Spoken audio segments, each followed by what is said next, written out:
more with Diddy. More with Diddy. Look, people. Situation's getting, it's getting crazy. I mean, the idea that Diddy might commit suicide, right? We got to watch that because I'm not sure. I mean, the narcissist that he is, I believe he wouldn't commit suicide. And any man with children, that many children, I mean, it's happened before. We've lost people who have kids. I'm not saying if you have kids, you don't have issues and pressure doesn't get you and you don't kill yourself, but it makes you think twice, you know? It makes you think a few times. And I don't know how much he can handle the pressure, you know, I mean, and what it's going to be like for him. And also the very real concept of people coming for him. People are going to want to take him out. People are going to want to hurt this man. And that's just the nature of the environment that he's in and what he's facing. And it's a reality. Now, my thing is, a lot of this, and I've alluded to this in previous videos, I've mentioned this. The idea that the whole Epstein-esque type of feel to this whole thing and him being a plant, an industry plant, and having connections and ties to just about everyone in the industry, right? You know, high and low, you know, ins and out, black and white, everything in between. This man's connected to so many. He's done so much, and so many people have been part of his circle and part of his parties and his lifestyle and what he has had access to. It's crazy. So who, with these dominoes, when they fall, who gives up information in order to prevent their own fall, their own demise? Who's going to witness, testify to save their own ass? Who's going to try to stay quiet and lay low? How many people are bugging out right now over the, hey, remember that party we went to where we was doing what we were doing? I hope that ain't on tape somewhere. I hope he got rid of that.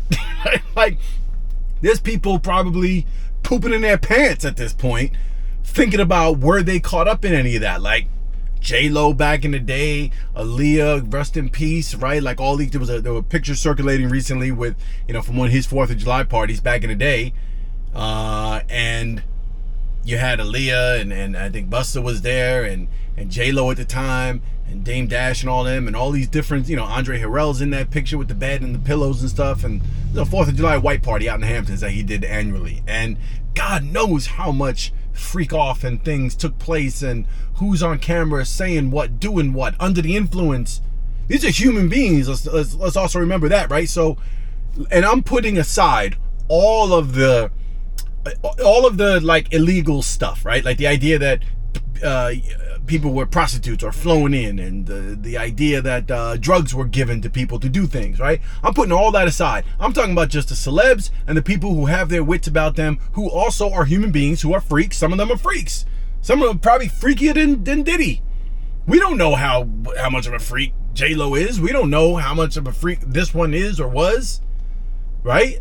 I mean, I've known some people in my time. I've known some people who seem to be conservative and seem to be one way, and church girls, and they turn out to be the wildest. So some of these celebrities, under the influence especially, right, when they're not being when they're not managing every little detail of their public appearances, and they're not being meticulously cared for and you know, by the people around them, their handlers, when they're just on their own in an environment where they feel safe, where they feel like, oh, hey, it's a bunch of us all partying, when they do have alcohol in their system, they do have drugs, lines of whatever they're doing, ecstasy or whatever pill, whatever they're doing, whatever their drug of choice might be, that might be when they wild out. They're not thinking about, or they weren't thinking about back then, cameras and whether or not Diddy was this, that, and the other, who's a plant, and who's getting blackmail information. Like, maybe, you know, maybe they moved like that.